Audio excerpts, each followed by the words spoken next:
उसके बाद जो बचे ए लगा दो। अब देखो, is this structure different from this? Yes, it means these two are isomers and this is cis isomer. Trans isomer, cis isomer. ये बच्चे हमने जर्नल किया, अभी हम इसकी एग्जांपल करते हैं, ठीक है? इसको नोट करो, नोट इट डाउन।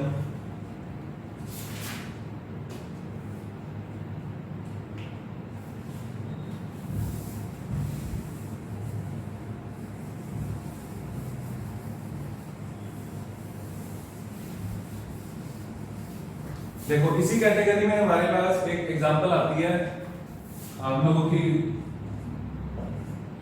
मनपसंद का एग्जांपल है, बहुत बार देखी है हमने, COCl2NH3O।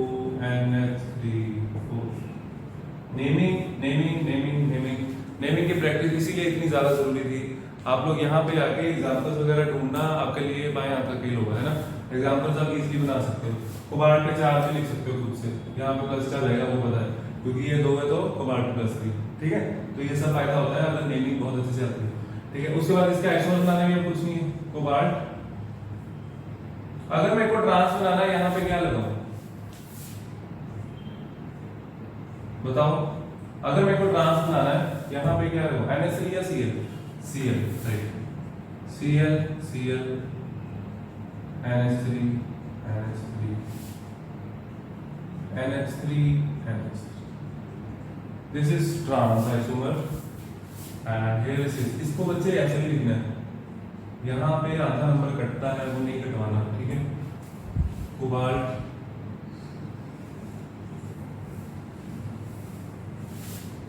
Cl इधर कर दो जो मैंने बताया, ठीक है? तो NH3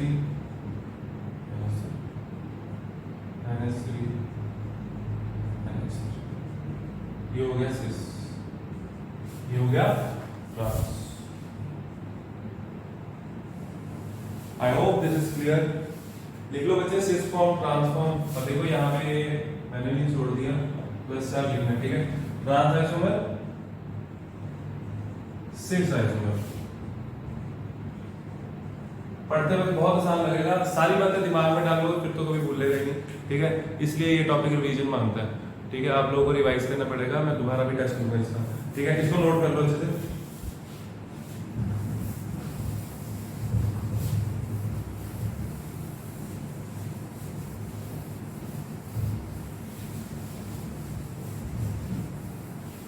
अब हम चलते हैं आगे, नेक्स्ट एग्जांपल, बी टाइप, ये थी ए टाइप। आगे देखो, octahedral complexes of the type Ma3B3।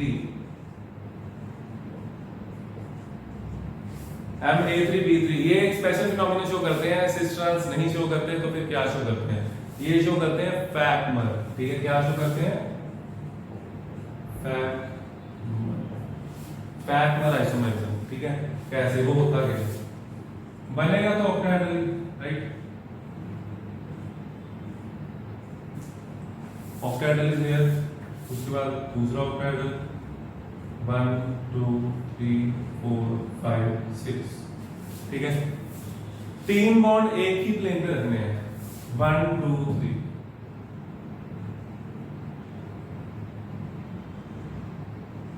ए वाले कोई भी ए या बी, ठीक है? और बी वाले फिर यहां रखने पड़ेंगे, ठीक है? अब देखो जो सेम प्लेन पे आ जाते हैं, इसे बोलते हैं मैरीडायनल, ठीक है? मर आइसोमर, क्या बोलते हैं? मैरीडायनल या मर आइसोमर, ठीक है? और उसके बाद ये वाला, इसमें क्या होगा? एक यहाँ पे, एक यहाँ पे, ए दो सेम प्लेन पे, एक अलग प्लेन पे, तो यहाँ पे हमारे पास ट्रायंगल ये बनने वाला है, ठीक है? यहाँ पे आएगा बी बी बी। ये क्या है? फेशियल आइसोमर या और फैक आइसोमर, ठीक है? इसमें सिस्टम नहीं होता, फैक्मर होते हैं, ठीक है? मैरिड डायगोनल कैसे याद रखना है, मर, ठीक है, तीनों तीनों एक ही प्लेन पे मर गए ये तीनों को, क्लियर, ऐसे याद रखना इसको। और ये एक अबव द प्लेन और दो सेम प्लेन पे, इसको हम बोलते हैं फैग एक्शन, ठीक है। तो ये इसमें सिस्टम नहीं होता, फैग होता है। मैं आपको इसमें थ्योरी नहीं लिख पा रहा बच्चे, दिस इज इनफ, ठीक है, इसको नोट कर लो।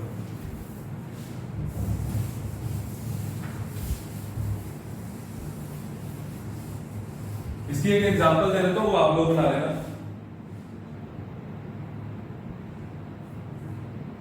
तीन NO2 3 NH3 और सेंटर मेटल है कोबाल्ट। एग्जांपल हम कोई भी लिख सकते हैं, मैं बुक वाले ही लिख रहा हूं, ठीक है। ये इसकी एग्जांपल है, इसका आइसोमर एक बार दोबारा बना लेना जनरल के बाद, क्लियर। उसके बाद लिखो अच्छा थर्ड कैटेगरी, ये एग्जांपल लिख लो।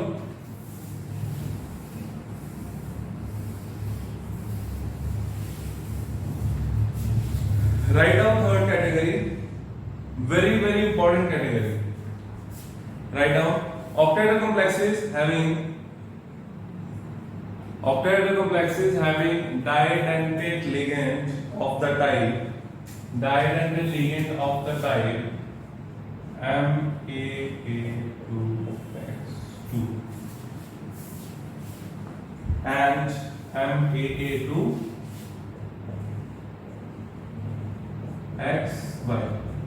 इसका कोऑर्डिनेट नंबर देखो 6 हो गया ना, 2 bidentate ligand, 2 to the 4, 4 plus 2 6। Similarly यहाँ पे क्लियर, और यहाँ पे डिफरेंस क्या है, सिर्फ ये डिफरेंस है ना। और इसकी एग्जांपल हम सोचते हैं, हमें क्रोमियम बहुत पसंद है, क्रोमियम लेते हैं, क्रोमियम EN ले लो, सिमेट्रिकल लिगेंड है तो EN ले लीजिए, EN 2 ले लीजिए, X2 लेना है, क्लोरीन ले लीजिए। X और Y मैंने फर्स्ट लेक्चर में बताया था, आइसोमेरिज्म के X और Y आर नेगेटिव लिगेंड्स है ना, तो Cl ले लो, Cl2 और ब्रैकेट के ऊपर दिख रहा है आपको, कॉस्मिक चल जाएगा, होगी एग्जांपल, बहुत आसान है। अब इसमें सिस ट्रांस कैसे बनेगा, सेंटर मेटल, उसके बाद लाइंस ड्रॉ कर दिया करो, थोड़ा काम आसान हो जाएगा, ठीक है। उसके बाद पहले मैं ट्रांस बनाता हूँ EN, ये भी मैं आपको बता चुका हूं ऐसे कर सकते हैं, ठीक, EN, और ये भी आपको पता है ये क्या बन गया, ट्रांस, और यहाँ पे बच्चे पॉजिटिव चार्ज लगा देना, क्लियर। उसके बाद सिस 1 2 3 4 5 6, कुछ नहीं करना, मैंने जो बताया सिर्फ वो करो। Cl यहाँ पे, Cl यहाँ पे, खत्म। अब EN कैसे लगाना, थोड़ा ध्यान से लगाना, देखो इसके और इसके बीच में लगा लो, इस अगर आपने यहाँ पे ये लगा दिया फिर आप फंस जाओगे, ठीक है। फिर ये दो बॉन्ड बनेंगे, यहाँ से बाहर से तो ये लगाओगे, तो ये चीज का ध्यान रखना है, दोनों बॉन्ड साथ वाले होने चाहिए, बीच में नहीं पहले ये लगा देना, ठीक है। आई एम रिपीटिंग, जो EN लगाना है वो आपको साथ के साथ लगाना है, ऐसा नहीं कि पहले इधर लगा दो फिर बाद में ये दो बॉन्ड रह जाएंगे, फिर उसको ढूंढते फिरोगे EN कैसे लगाए, ठीक है। तो EN यहाँ और EN यहाँ तो लगेगा नहीं, इसका बॉन्ड बन गया, EN आएगा यहाँ, clear. This is sis, sorry, this is trans and this is cis, यहाँ पे आएगा पॉजिटिव चार्ज, ठीक है बच्चे। ट्रांस आइसोमर, सिस आइसोमर बना लो इसको। Pause the video and note it down.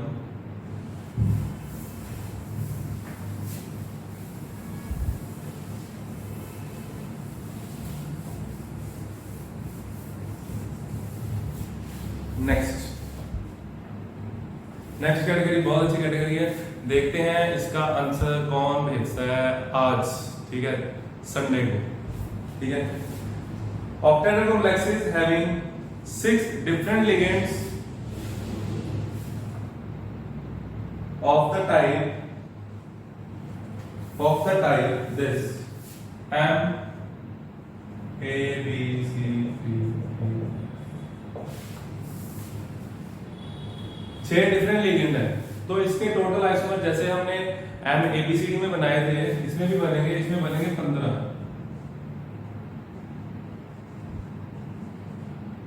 Total isomers 15 बनते हैं, ठीक है। तो कैसे कैसे बनेंगे, ए को फिक्स करके बाकियों की पोजीशन चेंज करना, इसको फिक्स करके इनकी पोजीशन चेंज करना, इन दोनों को फिक्स करके इनकी चेंज करना, ऐसे करके देखना टोटल 15 आइसोमर बनेंगे, ठीक है। बनाओ, दिमाग लगाओ, फिर मेरे को भेजना, ठीक है। चलो इसका लिख लो, नंबर ऑफ आइसोमर्स कितने बनेंगे 15, ठीक है। उसके बाद इसकी last category, that is fifth category, octahedral complexes, octahedral complexes containing unsymmetrical bidentate ligand, containing unsymmetrical bidentate ligand। Unsymmetrical bidentate ligand कौन सा होता है? Glycinate ion. काफी देर हो गई इसको पढ़ा नहीं है तो सोचा कि दोबारा कर देते हैं आज। ग्लाइसिनेट आयन क्या होता है? CH2 C+O नेगेटिव और इधर NH2, दोनों पे बाइडेंटेट लिगेंड है, अनसिमेट्रिकल, ठीक है, इंपॉर्टेंट है। तो अगर ये एग्जांपल में लूं, क्रोमियम के साथ ही ले लेते हैं, Gly बोलते हैं इसको 3, ब्रैकेट के ऊपर चार्ज आएगा कोई नहीं आएगा क्योंकि इसके पास है दूसरा चार्ज है ना। तो फिर बनेंगे कैसे क्रोमियम? सबसे पहले मैंने आपको बताया आप ऐसे बना लिया करो, ठीक है। अगर आप पहले Gly लगा के लाइंस मारोगे तो लाइंस इधर उधर चली जाती हैं। उसके बाद Gly यहां लगाया, एक बॉन्ड N से एक बॉन्ड O से, Gly यहां लगाया, एक बॉन्ड N से एक बॉन्ड O से, जिधर मर्जी कोई, ठीक है। उसके बाद इधर एक बॉन्ड N से एक बॉन्ड O से, ऑटोमेटिकली यहां पे N के सामने N आएगा, आपको सिर्फ ये देखना है, ठीक है। तो this is trans, isomer different होएगा ना। दूसरा क्रोमियम, तो इसमें आपको सिर्फ एक चीज का ध्यान रखना है कि अबव द प्लेन और बिलो द प्लेन जो है वो डिफरेंट होने चाहिए। तो मैं इसको सेव रख लेता हूं, यहाँ पे N, यहाँ पे O, इसको चेंज कर दो, Gly यहाँ पे O कर दो, यहाँ पे N कर दो, ठीक है। और उसके बाद Gly इधर आपकी मर्जी से मर्जी कर दो, ठीक है। इसको कोई नहीं देखेगा, हमें स्ट्रक्चर डिफरेंट करना है। This structure is different from this is trans, nitrogen nitrogen opposite ends में, यहाँ पे नाइट्रोजन के सामने ऑक्सीजन है तो ऑपोजिट एंड पे नहीं है तो वो 6 होएगा। Clear? This is trans isomer, this is this. तो ये था वैसे आपका आज का टॉपिक। इसमें हमने किया ज्योमेट्रिकल आइसोमरिज्म जिसमें कोऑर्डिनेशन नंबर था 6, कोऑर्डिनेशन नंबर 4 हो गया, कोऑर्डिनेशन नंबर 6 हो गया। स्टीरियोकेमिस्ट्री में आपके ज्योमेट्रिकल आइसोमरिज्म खत्म, अब बचे ऑप्टिकल आइसोमरिज्म, वो हम नेक्स्ट लेक्चर में करते हैं, ठीक है। Okay bye.